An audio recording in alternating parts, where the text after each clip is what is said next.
انا هعبيها دلوقتي في البرطمان واسيبها لبكره ان شاء الله. بسم الله الرحمن الرحيم.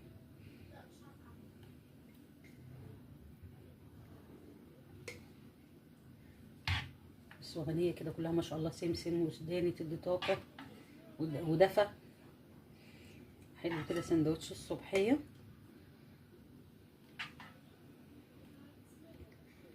الطلبه والاطفال وهم رايحين المدرسه ولا رايحين الحضانه، اديهم طاقه وباور.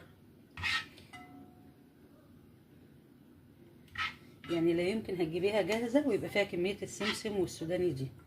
طبعا كل واحد على حسب امكانياته، لو عندك بندق، عندك عين جمل، عندك لوز، الحاجات الحلوه دي تحطيها فيها هتبقى جميله. بسم الله ما شاء الله ولا قوه الا بالله.